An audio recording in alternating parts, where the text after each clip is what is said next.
Olá, amigos, com grande alegria no coração, com grande prazer, com o coração já enaltecido por mais essa oportunidade de estarmos juntos.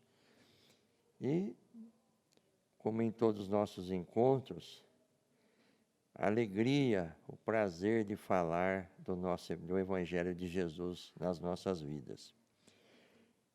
Nós temos hoje como tema o Evangelho segundo o Espiritismo, no capítulo 10, no item 14 e 15, perdão das ofensas. Então, antes de nós iniciarmos, vamos fazer uma oração, uma prece inicial, para que assim possamos buscar do alto as nossas energias, nossa luz, para darmos início à nossa palestra, ao nosso encontro. Amado Mestre Jesus, cheio de amor e bondade, querido irmão, mais uma vez aqui reunidos, buscando, Senhor, de Ti a nossa inspiração, a nossa luz, para que possamos de uma forma muito especial, Senhor, falar do Teu Evangelho.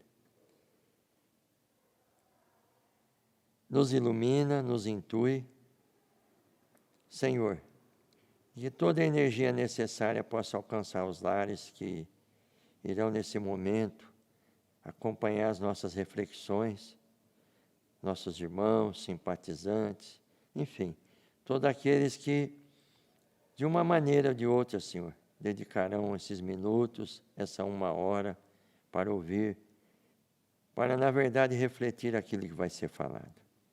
Senhor, vibramos por esta casa, vibramos por toda a estrutura, Senhor, material, espiritual, para que assim possamos, Senhor, junto aos mentores, Senhor, estarmos aqui firmes, Senhor, buscando de Ti o melhor para doar durante a nossa reflexão. Iremos falar de um tema bastante comentado, perdão das ofensas, mas, Senhor, que essas palavras possam servir de edificação, de renovo, de luz, e que possamos, Senhor, de uma maneira ou de outra, modificar nossas atitudes. Por isso te pedimos, Senhor, num tema tão delicado, nos ajuda, dando a Tua luz, a Tua presença e a Tua virtude. Que assim seja. Evangelho segundo o Espiritismo, capítulo 10, item 14 e 15. Perdão das ofensas. E esse capítulo ele começa onde Pedro tem um diálogo com Jesus, em Mateus, capítulo 18, do verso 21 a 22. Senhor, quantas vezes devo perdoar o meu irmão? 7 vezes? E Pedro achou que ele estava já assim, vamos dizer, fazendo uma grande oferta, perdoando 7 vezes, né? E o Senhor lhe disse, não, Pedro, não 7 vezes, mas 70 vezes 7. Então ficou para nós esse ensinamento. E é o ponto inicial desse nosso estudo, dessa nossa reflexão, em que o Espírito Simeão, em Bordeaux, 1862, passa o seu comentário, passa a sua reflexão dentro desse ponto. Mas os espíritas falam muito em reforma íntima e perdão. É os pontos que mais se fala, que mais se debate. Bom, ponto principal a ser adquirido ou a ser objetivado na nossa vida como cristão, como seres humanos, como pessoas que querem, na verdade, progredir na presença de Deus, é a reforma íntima, né? E dentro da reforma íntima, como base, como ponto crucial na reforma íntima, é a capacidade de perdoar. Exemplificando, eu vou numa loja, compro uma roupa, vamos falar aí das mulheres, né? Compro uma roupa bem, né? Uma roupa uma modelagem, uma marca bem, enfim, uma roupa de grande qualidade, vamos dizer assim, me fugiu a palavra agora. E essa roupa, ao chegar em casa, vamos experimentar a roupa, né? Puxa vida, adquiri uma roupa de grande valor e noto que nessa roupa tem uma mancha. Uma mancha, às vezes não tão aparente, mas é uma mancha. Como que eu me sinto? Mal. Né? Uma roupa de modelagem, uma roupa de etiqueta, né? Uma roupa de marca, e eu me sinto mal. Mesmo que essa mancha não esteja aparente, mas existe uma mancha. Eu já vou ficar aborrecido com isso aí. A mesma forma que eu, lutando por uma reforma íntima, em determinado ponto da minha vida, eu refletindo aquilo que eu ouço nas palestras, aquilo que eu leio no Evangelho segundo o Espiritismo, e aquilo que eu começo a entender como cristão, a capacidade de perdoar, e eu não encontro essa capacidade em mim. É como se eu tivesse essa roupa manchada. Então, como que eu devo fazer com essa mancha? Graças a Deus, a capacidade de perdoar nos é dada. Primeiro ponto para que possamos buscar essa capacidade de perdoar: humildade. O reconhecimento dos nossos erros. Então, começamos a trabalhar já num ponto. Seria o ponto básico, seria o ponto de entrada na minha capacidade de perdoar. Porque nós vamos ver para frente que não adianta eu perdoar de boca. O perdão tem que vir do coração. Olha, eu vou te perdoar, mas você não passa mais na minha frente. Quer dizer, então não houve um perdão. Necessariamente, a minha capacidade de perdoar, ela está atrelada ao meu orgulho, à minha soberba, não é? Ao meu egoísmo. E isso, de uma forma direta, está afetando a minha vida, a minha alegria. Porque toda vez que eu vou colocar essa roupa que eu paguei tão caro, eu vou lembrar dessa mancha. Não é? Então, toda vez que eu vou orar, toda vez que eu vou ouvir uma palestra, toda vez que eu vou buscar em mim alguma coisa que eu tenha de necessidade no momento, de fazer uma prece, de pedir um socorro ao alto, eu vou lembrar dessa mancha. Então, nós precisamos ter sempre isso na nossa mente, essa capacidade de perdoar. Então, Simeão diz assim: quantas vezes perdoarei ao meu irmão? Perdoá-lo-eis, não 7 vezes, mas 70 vezes 7. Eis um desses ensinos de Jesus que devem calar em vossa inteligência e falar bem alto ao vosso coração. Comparai essas palavras misericordiosas com a oração tão simples: Pai Nosso, perdoa nossas ofensas, assim como nós perdoamos a quem nos tem ofendido. Né? Às vezes nós oramos o Pai Nosso de forma mecânica. Não. Perdoa-nos assim como nós perdoamos a quem nos tem ofendido. Encontrareis sempre, ao mesmo tempo, tão grande nas suas aspirações, falando do Pai Nosso, que Jesus ensinou aos discípulos. Encontrareis sempre o mesmo pensamento. Jesus, o justo por excelência, responde a Pedro: perdoarás, Pedro, sem limites. Né? Quantas vezes eu for ofendido, quantas vezes houver algum problema, alguma desavença em que eu me sinto ofendido, perdoarei. Porque muitas das vezes nós não percebemos. E nós somos causadores daquele momento em que vem trazer aquela desavença. Nós fomos o estupim daquilo, e nós não percebemos. Porque é muito simples para nós acharmos que somos sempre os ofendidos, as vítimas, né?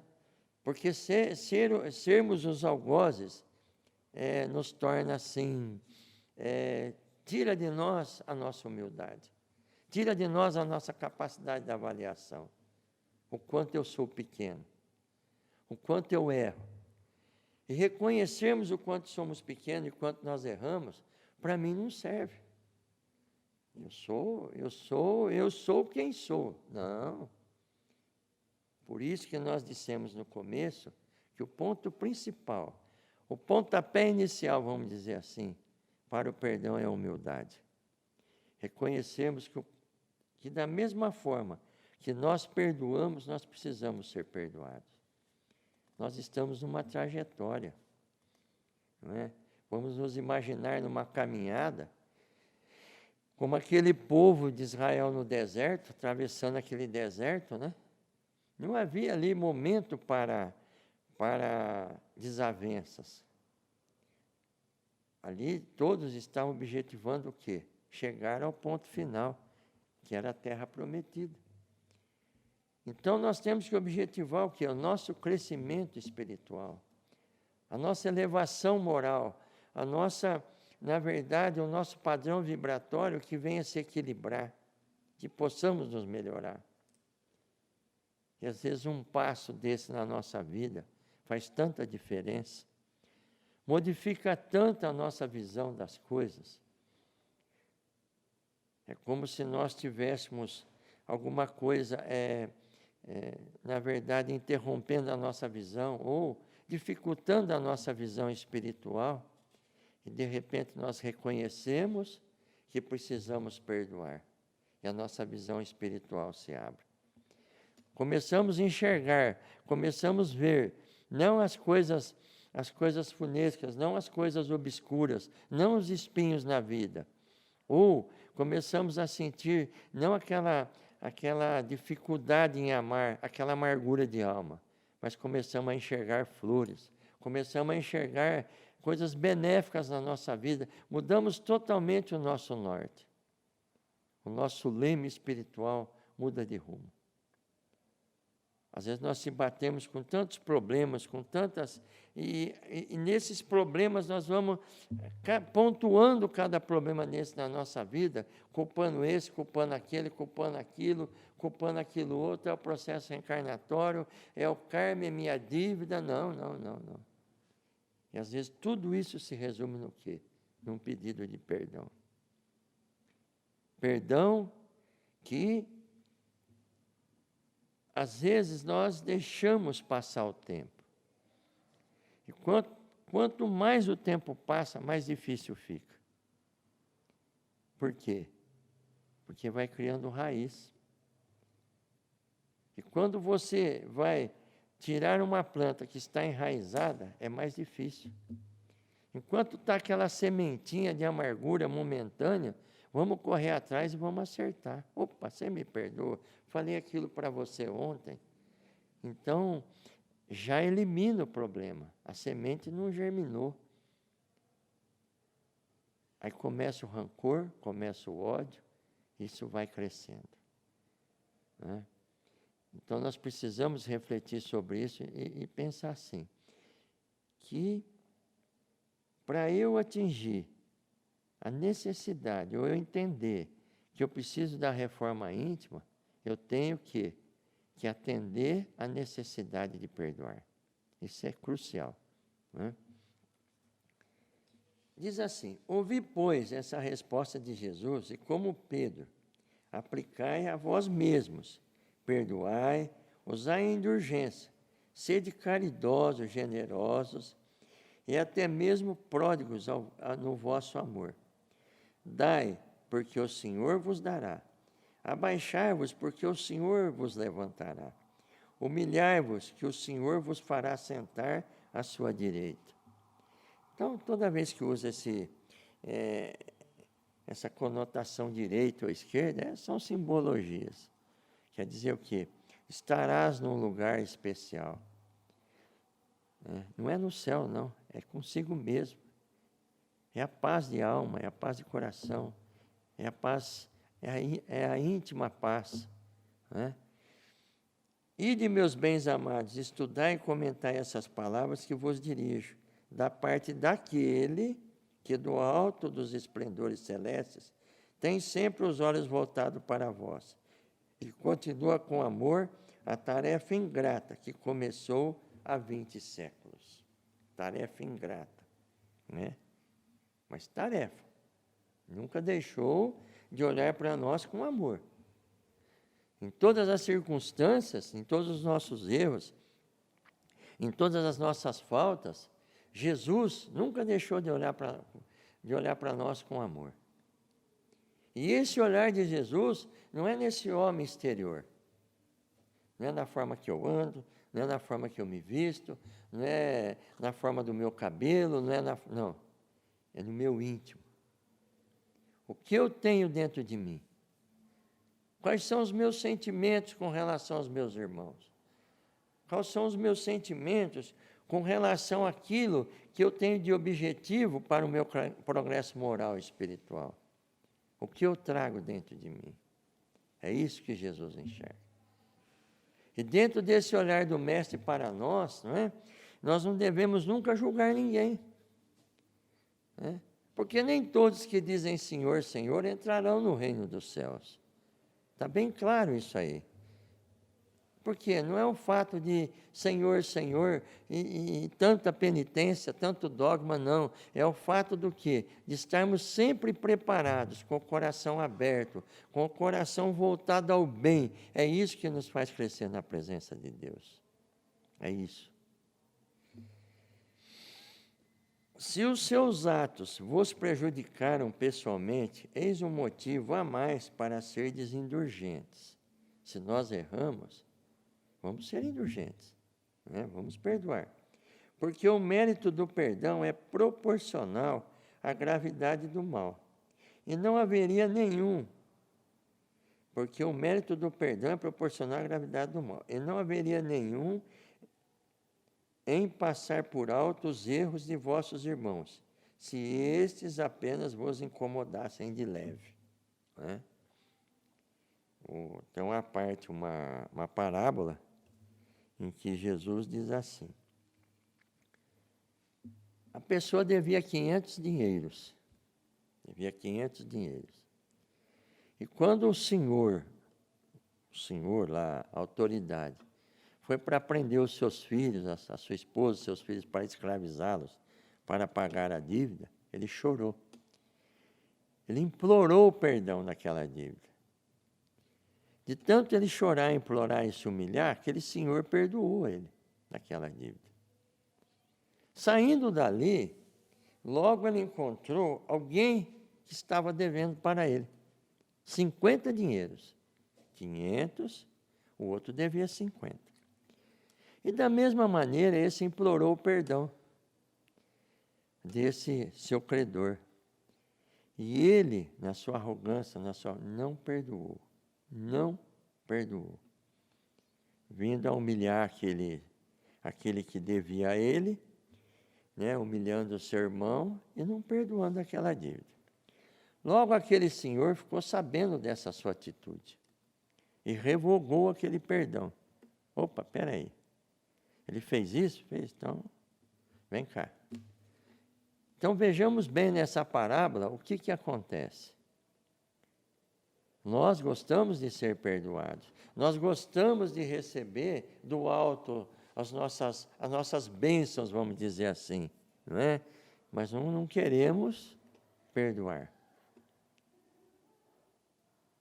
Não queremos, na verdade, nos libertarmos. Porque muitas das vezes nós achamos que perdoando, nós estamos libertando o nosso irmão. Eu vou perdoar aquele irmão lá, ele não vai receber a lei do retorno. Olha que ignorância. Não. Se eu estou perdoando, eu estou me libertando. O que vai acontecer com ele, se realmente, na verdade, ele praticou alguma coisa comigo, na simplicidade, ou naquele momento de euforia, de alguma coisa, e ele fez aquilo sem pensar, houve nele uma criancice, vamos falar assim. Isso é entre ele e a justiça divina. Agora, se houve nele o dolo, se houve nele a intenção de me magoar, se ele projetou isso para, na verdade, me deixar constrangido, ofendido, magoado, isso é entre ele e a justiça divina. Só que a minha parte eu fiz, eu me libertei. Eu tirei as amarras que me prendiam nessa situação. Os irmãos estão entendendo? Então, na verdade, eu não estou libertando alguém, eu estou me libertando. Eu estou dando leveza à minha alma. Por quê? Porque da forma em que eu me liberto, da forma em que eu me desprendo dessa situação, eu estou dando leveza à minha alma. Eu estou subindo o meu padrão vibratório. Eu estou conseguindo me desvencilhar do peso que, na verdade, estava me afundando, estava dificultando o meu crescimento moral.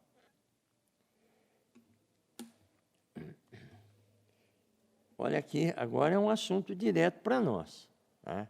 Em que Simeão ele vai direto falando aos espíritas. Espíritas, não vos ouvideis de que, tanto em palavras como em atos, o perdão das injúrias nunca deve reduzir-se a uma expressão vazia. Está perdoado, né? Não. O perdão tem que sair do íntimo do coração, né?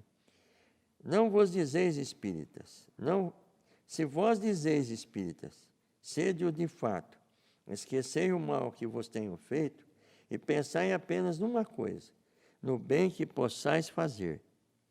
Aquele que entrou nesse caminho, nessa doutrina, não deve afastar-se dele, nem mesmo em pensamento, pois sois responsáveis pelos vossos pensamentos, que Deus conhece. Porque nós falamos. O nosso íntimo está na presença de Deus. Ele conhece o nosso íntimo. Então não adianta nós acharmos que estamos aí fazendo alguma coisa exterior para achar que está mudando alguma situação. Não. É o nosso íntimo. Fazei, pois, que eles sejam desprovidos de qualquer sentimento de rancor. Deus sabe o que existe no fundo do coração de cada um. Feliz aquele que pode dizer cada noite, ao dormir, nada tenho contra o meu próximo. Não é? Se não me engano, perguntaram para o Chico Xavier, né, se ele perdoava os inimigos dele. Eu não. Mas como? Porque eu não tenho inimigo. Não é gostoso? Se não me engano também, Gandhi também tem essa mesma observação.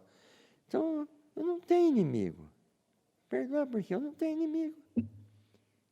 E devemos nós, nas nossas orações, orar por aqueles que se supõem ser nossos inimigos. Orar. Orar pelos amigos, orar pela família. Senhor, e agora vibramos por aqueles que supõem ser nossos inimigos. Orar por eles, né? E naquele momento que nós estamos orando por esses, nós estamos o quê? Aliviando o nosso fardo. Estamos buscando a nossa capacidade de perdoar. Isso que é importante, né? Perdoar aos inimigos, olha aqui que importante, é pedir perdão para si mesmo. Perdoar aos amigos é dar a prova de amizade. Perdoar as ofensas é mostrar que se melhora. Então, a cada momento eu me melhoro. Se há uma situação em que eu encontro aquela pessoa, e aquela pessoa fere meu íntimo, ao ver aquela pessoa, eu preciso me cuidar. Eu preciso buscar resolver. Puxa vida, aquela época, aquele tempo, houve isso, houve aquilo, me perdoa.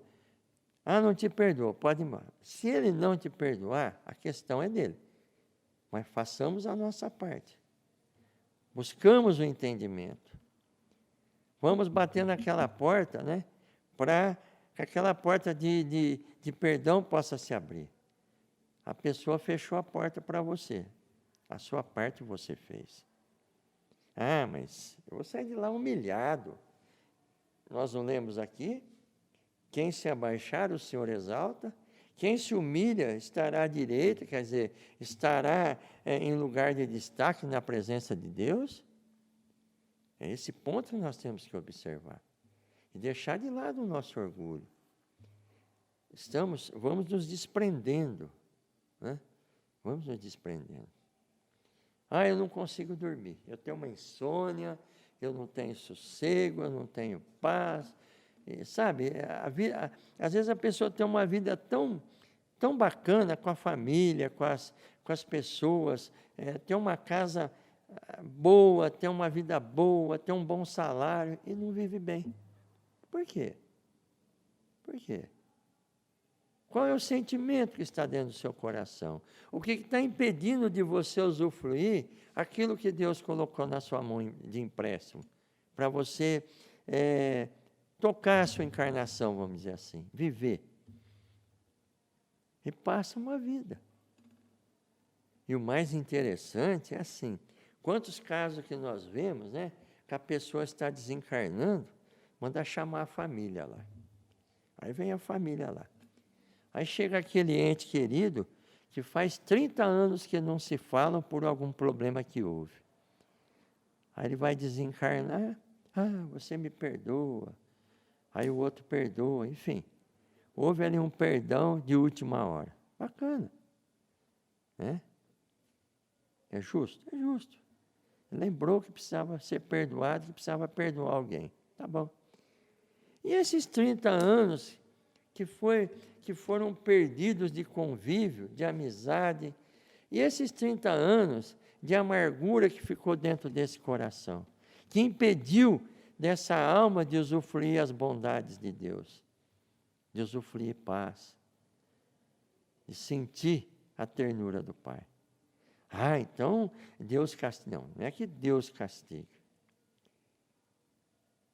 Os fluidos benéficos da espiritualidade, eles estão jorrando sobre nós.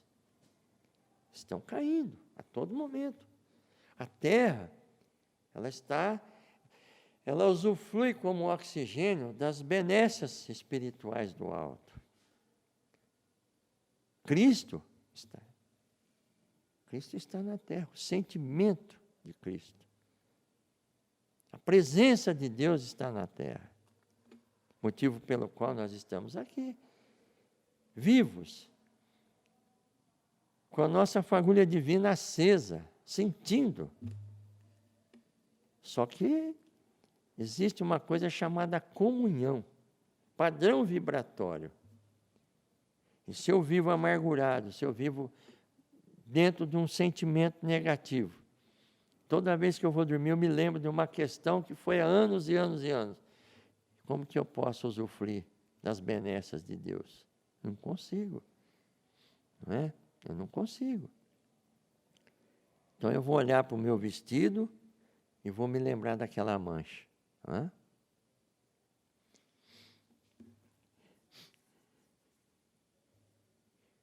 Mas há duas maneiras bem diferentes de perdoar. Há o perdão dos lábios e o perdão do coração. Não é? Muitos dizem ao adversário, eu o perdoo, enquanto que interiormente experimentam um secreto prazer pelo mal que lhe acontece. Olha, bem delicado, né? Eu te perdoo. Só que lá na frente há um acidente que a pessoa está vendo, lei do retorno, e vibra com aquela situação em que a pessoa cai naquele problema, né? Então, beleza, a lei do retorno. Então, já fiz o quê? O meu juízo. Tá certo? Não. Perdoei. Houve algum acidente, houve algum incidente, houve algum problema na vida daquela pessoa, silencia. Não, tudo bem, vai, a lei do retorno. Não, espera aí. Então, a lei do retorno se tornou uma arma para nós. Não. A lei do retorno é uma lei divina em que todos nós estamos sujeitos. Todos nós. Não vamos nós acharmos que somos melhor do que ninguém, não. Estamos também dentro dessa lei. Estamos também dentro dessa linha em que Deus traçou para nós, para que pudéssemos entender até onde vai os nossos limites com relação ao nosso próximo. Não é? Quantos dizem, perdoo e acrescento, mas jamais me reconciliarei. Não quero vê-lo pelo resto da vida. Não é? Perdoou, mas impôs uma condição. Não é? Está correto? Não. É esse o perdão segundo o Evangelho? Uma interrogação. Não. O verdadeiro perdão, o perdão cristão, é aquele que lança um véu sobre o passado. Quer dizer, lançou o véu, o passado ficou, isolou, né? E vamos daí para frente uma vida nova. É o único que vos será levado em conta, pois Deus não se contenta com as aparências. Sonda o fundo dos corações e os mais secretos pensamentos. E não se satisfaz com palavras e simples fingimentos. O esquecimento completo e absoluto das ofensas é próprio das grandes almas. Das grandes almas. Então, a partir de hoje eu já vou... Não. Eu vou começar a orar para que Deus coloque em mim a capacidade de perdoar. Para que o Senhor me revista da humildade. Para que o Senhor me revista de luz, que eu possa enxergar os meus erros, e dentro dos meus erros eu possa enxergar o quanto eu sou pequeno. Às vezes eu coloco o meu irmão lá embaixo, né? E por ele estar lá embaixo, eu não vou lá pedir perdão, ele está lá embaixo. Não, não é assim. Quem somos nós para julgarmos a altura espiritual de cada um, o nível espiritual de cada um? Nós não somos ninguém. Então, por isso, nós temos que ter sempre essa observância. Amar a Deus sobre todas as coisas e o teu próximo como a ti mesmo. A partir do momento que eu lanço a mão e passo desse momento a objetivar, a buscar um momento propício para eu encontrar aquele irmão e conversar com ele e pedir perdão, logicamente que lutas aparecerão. Sopros contrários ocorrerão. Vai se humilhar? Não. Deixa tudo isso de lado e vence essa barreira do orgulho. Vai lá, se acerta, conversa, né? Entenda-se. E buscar sempre um remédio salutar para essa situação.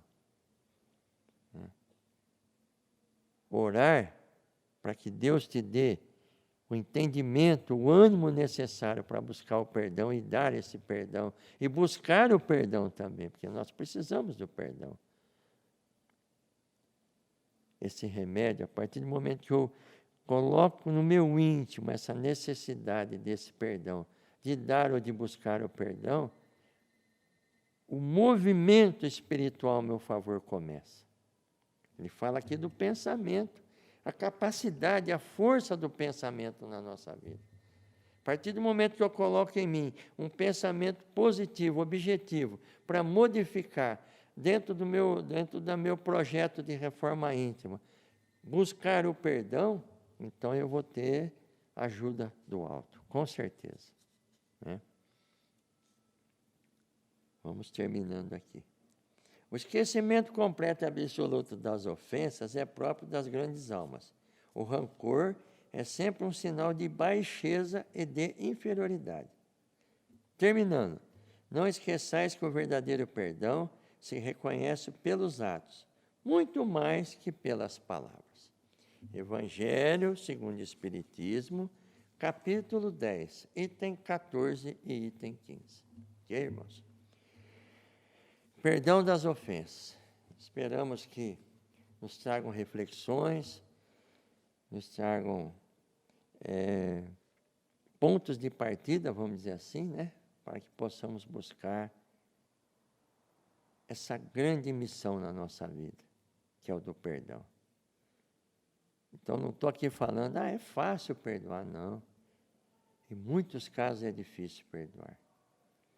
Quanto maior o meu orgulho, maior a minha dificuldade em perdoar. Quanto maior a minha soberba, maior a minha dificuldade em perdoar. Por isso nós temos que começar a trabalhar o quê? O orgulho, a vaidade, a arrogância, e se concentrar em quê? Em que eu preciso estar bem diante de Deus. Que essa minha reforma íntima, ela tem que continuar, ela tem que prosperar. E essas barreiras no meu caminho têm que sendo eliminadas. Puxa, que palestra bonita, olha que bacana. E vibra com a palestra, e compartilha a palestra ali.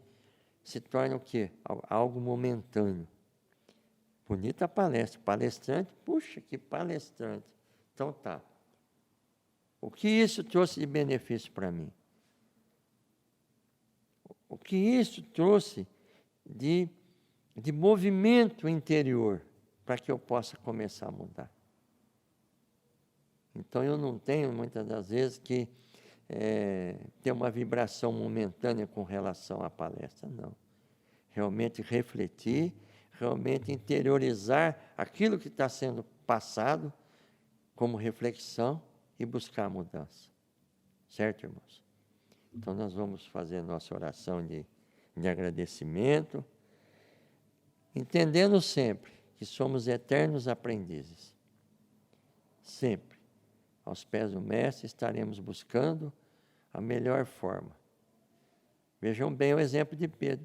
Senhor, quantas vezes devo perdoar? 7 vezes? É isso que nós temos que estar sempre ao pé do Mestre, indagando, buscando respostas para a nossa vida.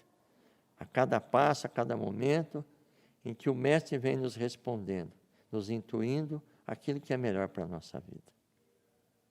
Senhor, agradecemos por esse momento, por essas palavras, por esse encontro. Mestre, o quanto é bom, Senhor, conhecermos a Tua doutrina, a doutrina espírita que tanto nos esclarece. E também que tanto, na verdade, coloca diante de nós esses pontos de reflexões, para que possamos mudar, para que possamos, de uma forma, Senhor, objetiva, clara, sincera, buscarmos de Ti a luz e o entendimento. Senhor, vibramos pelos lares, pelas famílias, pelos hospitais, pelo nosso país, pelas autoridades em eminência, pela nossa casa, enfim, Senhor, para que tenhamos sempre paz, concórdia e a Tua misericórdia na nossa vida. Que assim seja. Olá, amigos.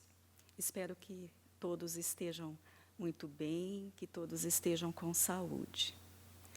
É uma alegria estar aqui novamente com vocês, falando um pouquinho sobre a doutrina espírita, essa doutrina tão educativa e tão consoladora.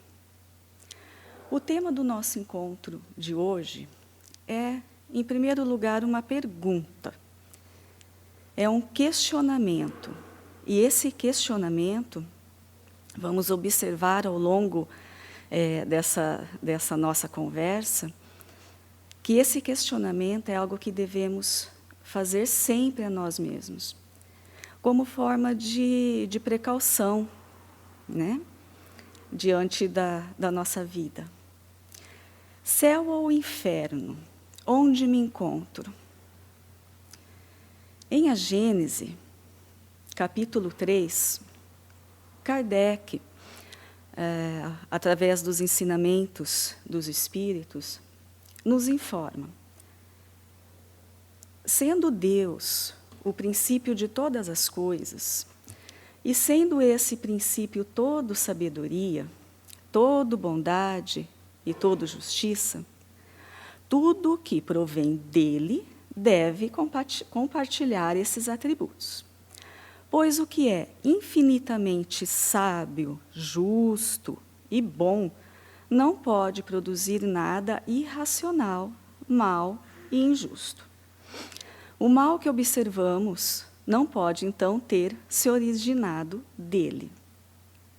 Então, Kardec aqui nos informa que, por uma questão de lógica, Deus sendo infinitamente justo, né, infinitamente bom, como poderia criar o mal para nós? Não é criação divina o mal. Então, nós nos perguntamos, então, esse mal que nós observamos, esse mal que muitas vezes praticamos, esse mal que muitas vezes sentimos e observamos no mundo, de onde provém, então? Então, Kardec continua. Os maiores e mais numerosos males que observamos provêm de nós mesmos. Provém dos nossos vícios, provém das nossas paixões, que são os sentimentos inferiores. Então, provém do nosso egoísmo, provém do nosso orgulho, da nossa vaidade, da nossa ganância. Então, nós criamos o mal, não Deus. Impossível Deus criar o mal. Nós, sim, nós criamos pelos equívocos das nossas condutas. Então, se algum momento, se quisermos culpar alguém, como muitas vezes fazemos, diante dos males da vida, culpamos as circunstâncias, culpamos a falta de sorte, culpamos até Deus. Então, a partir desse momento, vamos compreender que só temos que culpar a nós mesmos, porque nós criamos esses males. E como que podemos, então, controlar esses sentimentos inferiores, controlar essas paixões que nos fazem cometer o mal, né?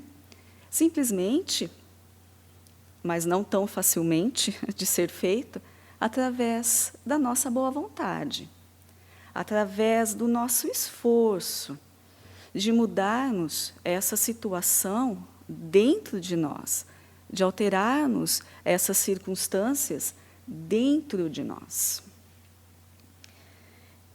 Paulo, na Epístola a Efésios, capítulo 5, ele nos orienta, dizendo: vede, pois, cuidadosamente como andais.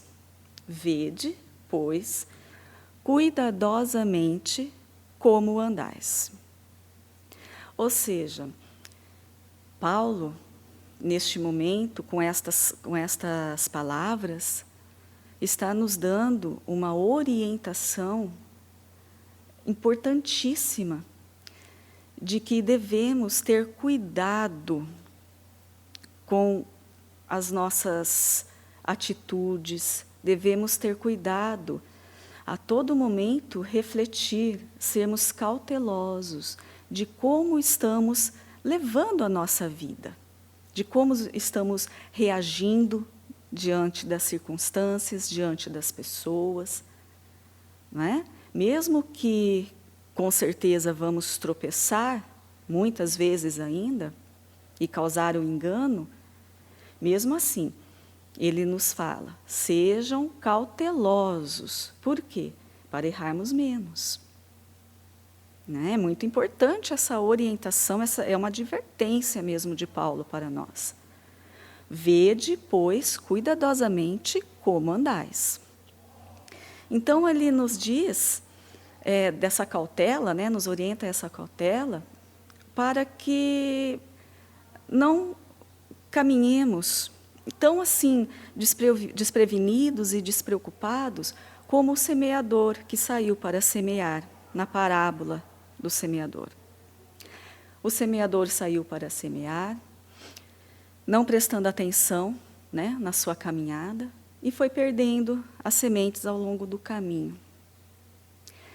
A semente que caiu na estrada, ela nem sequer germinou. Não tinha campo para isso. Então, neste momento, podemos pensar, somos nós quando não temos entendimento algum do Evangelho de Jesus. das verdades espirituais, das leis que nos regem. Então, é a semente que cai na estrada. A semente também caiu no pedregulho, algumas de suas sementes. No pedregulho, ela até germinou, mas ela não tinha raiz que a sustentasse. Então, secou e morreu. Então, somos nós, quando ouvimos, até temos interesse na palavra do Senhor, gostamos do que ouvimos, da palavra do Senhor, mas não interiorizamos, não levamos a sério dentro da nossa conduta, dentro da nossa vida. Também as sementes caíram nos espinhos. Nos espinhos, elas germinaram, mas não tiveram a força suficiente de ultrapassar a altura dos espinhos. Então, os espinhos a sufocaram. E elas também secaram, e elas também morreram. Então, somos nós, quando ouvimos a palavra do Senhor, quando gostamos também da palavra do Senhor, mas nós sufocamos a palavra do Senhor pela oferta do mundo. Ou seja, o que o mundo nos oferece de facilidades é tão melhor que deixamos para trás. Não levamos em conta essa palavra do Senhor que ouvimos. Porque não nos pede transformação, não nos pede trabalho íntimo às coisas do mundo. Então, somos nós quando a semente cai nos espinhos. Mas também, algumas sementes desse semeador imprevenido caiu em solo bom, caiu em terra fértil. E aí ela germinou. Germinou, cresceu, deu seus frutos, que é o objetivo de toda semente. Germinar, crescer, dar seus frutos. Então, somos nós, quando realmente ouvimos a palavra do Senhor, quando gostamos da palavra do Senhor, quando entendemos o Evangelho do Cristo, quando o interiorizamos e quando nos conduzimos através desse ensinamento, quando colocamos em prática aquilo que aprendemos do Evangelho do Cristo. Então, meus amigos, junto com a orientação de Paulo para sermos cautelosos, essa parábola do semeador que Jesus contou ao povo, vem nos trazer uma importante reflexão. Porque como estamos caminhando no mundo? Somos previdentes, cautelosos? Somos desprevenidos, somos descuidados? Que hoje, vamos fazer então aqui uma pergunta, né? Eu faço a mim mesma. Vocês que estão me ouvindo neste momento, façam a si mesmos. Que solo hoje somos para a palavra do Senhor? Nós somos estrada? Nós somos pedregulho? Estamos espinhos? Ou somos solo fértil, terra boa, onde vai germinar esse aprendizado da palavra do Cristo? Olha que importante reflexão que temos que fazer. E isso é a todo momento, porque a todo momento estamos falíveis de queda, de erros, de enganos, né? Somos falíveis de tudo isso. Estamos aqui em aprendizado, mas é importante essa boa vontade, é importante a busca dessa melhora. E Paulo, ainda na epístola aos Efésios, ele continua dizendo que a nossa renovação, né, a nossa transformação, ela virá através da transformação da nossa mente. Olha que interessante. Nós temos que ter cuidado com a nossa mente, cuidado com o que pensamos, cuidado com a vibração que emitimos. Emmanuel, no livro Pensamento e Vida, ele nos diz que a mente é o espelho da vida em toda parte. A mente é o espelho da vida em toda parte. E ele diz assim: definindo-a por espelho da vida, reconhecemos que o coração lhe é a face e que o cérebro é o centro de suas ondulações, gerando a força do pensamento que tudo move, criando e transformando, destruindo e refazendo para acrisolar e sublimar. Olha o poder, olha a força da nossa mente, a força do nosso pensamento. Dependendo do pensamento que nutrimos, né, do teor do pensamento que nutrimos, vamos emitir uma vibração. Dependendo dessa vibração que emitimos, vamos receber também a vibração, né, da lei da causa e efeito, ação e reação. Nós vamos receber essa mesma vibração. Então, Emmanuel nos diz que a mente é o nosso manancial da condição da nossa vida. Ela dita a condição da nossa vida. Porque podemos, dentro de pensamentos nocivos, não é? Nocivos a nós mesmos, nos escravizar em pensamentos que ficam nos torturando e nos deixando cada vez piores, em vibrações inferiores. E aí, meus amigos, esses pensamentos que martelam, que não saem da nossa cabeça, que tiram a nossa paz, tiram o nosso equilíbrio, é uma porta aberta para as obsessões. Então temos que ter muito cuidado, andarmos cautelosos, como nos disse Paulo, dentro dos nossos pensamentos. E por quê? O pensamento, ele vem de um sentimento que carregamos. Então nós sentimos, porque é como nós recebemos as coisas da vida, né? Então nós sentimos, automaticamente nós pensamos, e em seguida nós damos margem à ação, à atitude. Então são 3 etapas de uma cadeia, né, de circunstâncias que nós temos que observar atentamente no nosso dia a dia. Então, apesar do pensamento não estar como início dessa cadeia, né, dessa característica, está o sentimento, mas é através dele que nós vamos transformar o nosso sentimento. Porque nós somos seres racionais.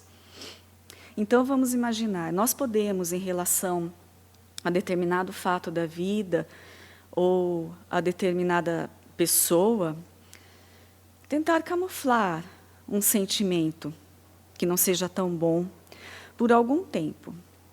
Nós vamos conseguir por algum tempo. Mas talvez, em algum momento, e creio que isso sempre acontece com todos nós, em algum momento o verdadeiro sentimento virá à tona. E aí inicia-se, né, essa cadeia que repercute um no outro. Então, o sentimento virá à tona, em algum momento nós não vamos mais segurar o verdadeiro sentimento que temos em determinada situação, para determinada pessoa. O sentimento real virá à tona. Virá à tona um pensamento carregado desse sentimento e provavelmente, se não tivermos muita força de vontade, nós vamos externar tudo isso através de uma atitude que com certeza será equivocada. Então veja a necessidade, a importância desse ensinamento de Paulo, dos espíritos, da codificação, de Kardec. Tudo é o nosso pensamento. E nós temos que nos atentar a isso, né? Porque tudo isso repercute. O sentimento vai repercutir no pensamento, que vai repercutir na nossa atitude. E é o que nós temos que observar. Nós vivemos dentro das imagens que projetamos, né? E projetamos e recebemos. Faz parte dessa lei de ação e reação, nós projetamos e recebemos. Então, por essas imagens, nós nos aprisionamos por esses pensamentos inferiores, né? Dependendo daquilo que formamos ao à nossa volta, né, do pensamento que emitimos, da vibração que estamos nos envolvendo. Então, nós podemos ficar aprisionados nesses pensamentos inferiores e nocivos, né? Não só para os outros, principalmente para nós. Então, vamos ficar escravizados. Ou então, vamos incorporar os pensamentos, as vibrações elevadas, que vão nos facilitar essa renovação íntima, vão nos dar força, vão melhorar o nosso entendimento, né? Vão acalmar a nossa caminhada. É escolha nossa. É escolha nossa. Por quê? Porque nós recebemos, ao longo da nossa vida, sempre nós estamos recebendo sugestões que nos instigam a determinadas atitudes. Recebemos sugestões dos irmãos aqui encarnados, que estão entre nós, recebemos sugestões no mundo espiritual, né? São as influências que recebemos. Então, nós sempre recebemos essas sugestões, sempre, todos nós. Emitimos também as nossas sugestões aos nossos irmãos, né? E também recebemos essas sugestões de ambas as esferas. Mas cabe a nós, através desse trabalho que Kardec falou na Gênese, né, de diminuir essas paixões, esses sentimentos inferiores através da nossa boa vontade, cabe a nós, então, encontrar o nosso norte, a nossa bússola, né, como caminhar. Como caminhar. Para quê? Para não sucumbirmos ante a essas sugestões que estão sempre, estamos dizendo, claro, das sugestões inferiores, que estão sempre nos colocando para baixo, dificultando a nossa caminhada e o nosso entendimento. E sabemos que Jesus é o nosso guia, é o nosso modelo. Ele é o nosso caminho a seguir. Ele é a nossa bússola. É o Evangelho de Jesus, suas palavras, suas atitudes, seus ensinamentos. É nele que temos que observar a nossa conduta, é através da conduta do Cristo. Estamos, obviamente, muito, muito, muito longe da figura do Senhor, no sentido da vibração desse Espírito, né? da iluminação desse Espírito. Mas, mesmo assim, estamos aqui para trabalharmos isso em nós. Isso não é desculpa para não fazermos. Pelo contrário, é o que nós devemos fazer. Procurar esse entendimento. Certo? Onde me encontro? Foi a pergunta, né, que fizemos inicialmente. Então, nós temos em Emmanuel, em Kardec, no apóstolo Paulo, nos espíritos da codificação, nós temos o ensinamento, todos embasados na figura do Cristo, nos ensinamentos do Senhor. Eles nos trouxeram tudo isso, nos explicando, esmiuçando, não é? Eles nos trouxeram tudo isso. Céu ou inferno não são lugares, não são ambientes externos, são condições da alma. Estão inseridos em nós, condições da nossa própria criação. Condições da nossa própria criação. Não são ambientes externos, né? Nós escolhemos através, então, daquele sentimento, daquele pensamento e daquela atitude, nós escolhemos onde queremos estar e escolhemos aonde queremos permanecer, no céu ou no inferno de nós mesmos. Aí vem, novamente, o aprendizado com Emmanuel, o aprendizado com o apóstolo Paulo, que diz que a solução, a nossa reforma, né, a nossa cautela está na nossa mente. Nós temos no livro Ação e Reação, psicografia do Chico Xavier pelo Espírito André Luiz.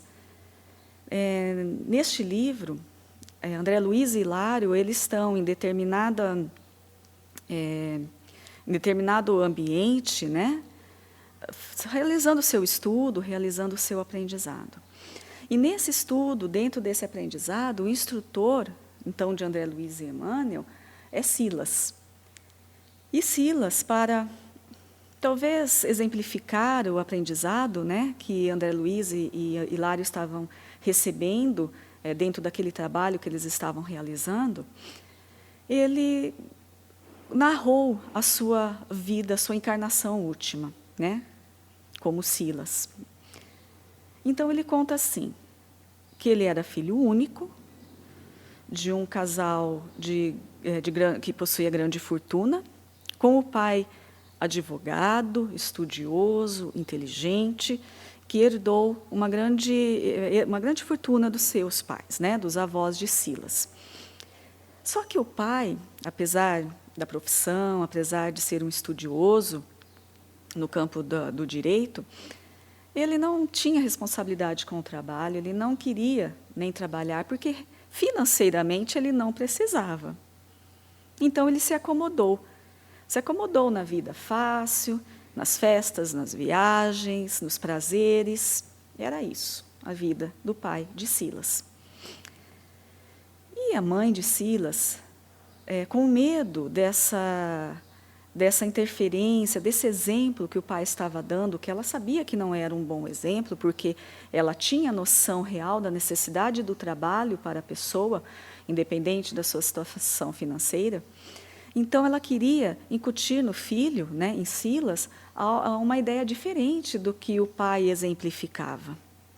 Então, ela muito insistiu para que Silas se formasse, tivesse a sua profissão, para que ele trabalhasse. Então, por insistência da mãe, ele se matriculou no curso de medicina e, um pouco antes dele concluir o curso, de receber o seu diploma, a mãe de Silas, ela desencarna. Aí ele já desiste de tudo, porque ele não fazia realmente por ele fazia por ela, né, pelo desejo da mãe.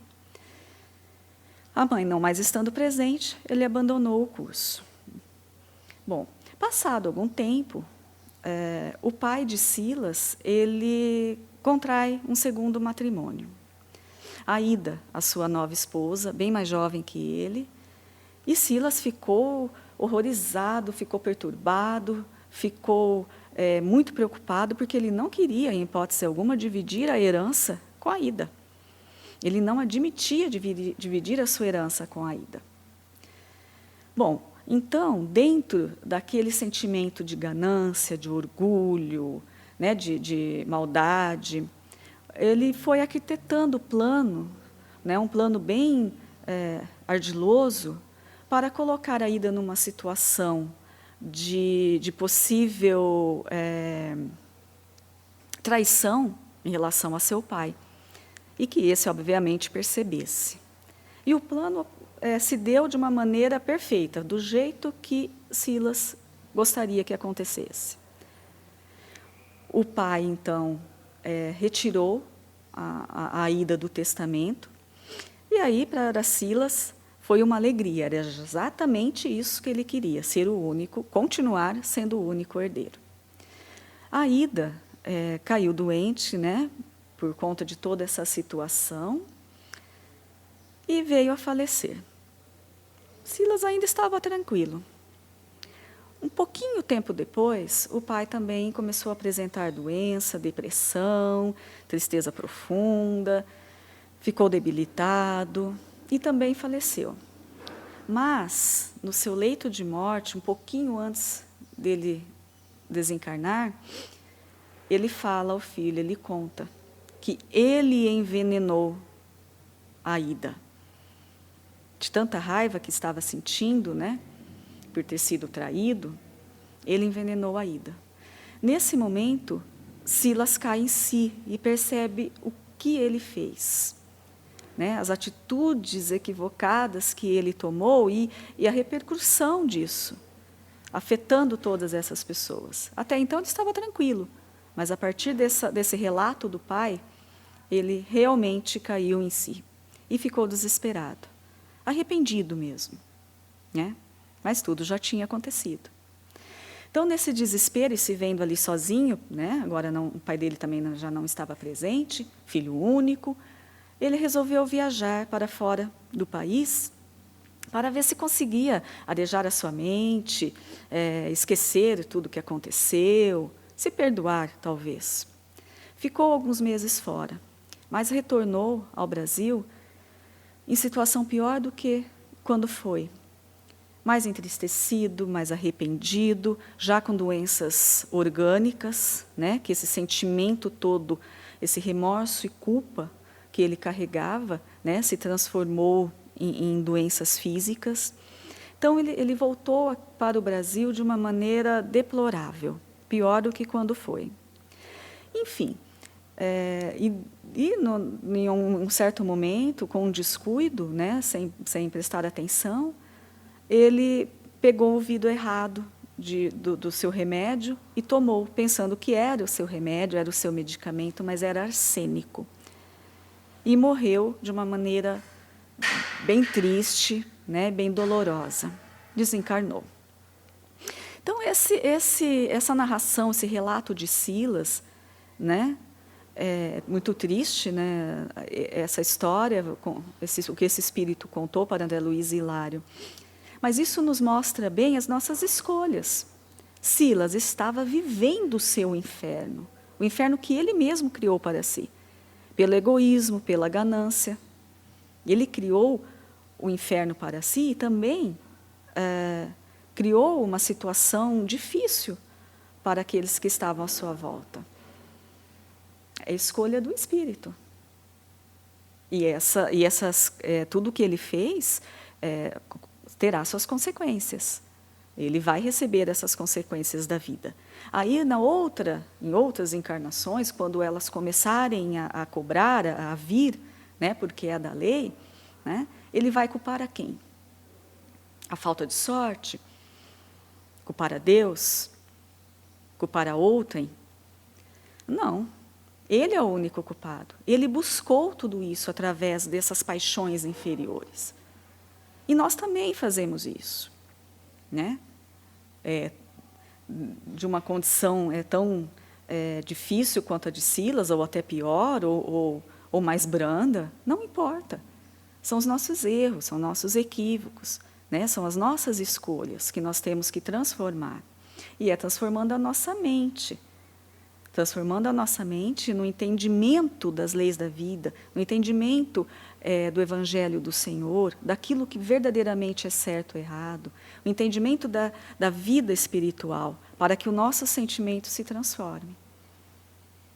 E sem aqueles sentimentos inferiores, nós vamos seguir mais tranquilos. Então, nós fizemos a pergunta inicial: céu ou inferno?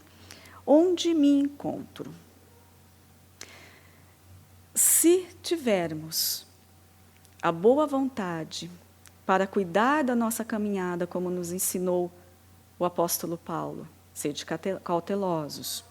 Se tivermos a boa vontade para trabalharmos essas paixões, esses sentimentos inferiores em nós, se tivermos a boa vontade para deixarmos de ser pedregulho, espinho, estrada e nos tornarmos solo fértil para o Evangelho do Senhor, e se tivermos a boa vontade de reformarmos a nossa casa mental, os nossos pensamentos, aí, com certeza, iremos nos situar no céu de nossa consciência, no céu de nossas ações corretas e sentimentos corretos. Então, meus amigos, a responsabilidade sempre, sempre é nossa. E nós não cansamos de afirmar, para nós mesmos em primeiro lugar, né? Que devemos aprender que a responsabilidade é sempre nossa. Então, céu ou inferno, onde me encontro? Onde estiver a minha mente. Vamos refletir sobre isso. Obrigada a todos pela atenção. Fiquem todos na paz de Jesus. Obrigada.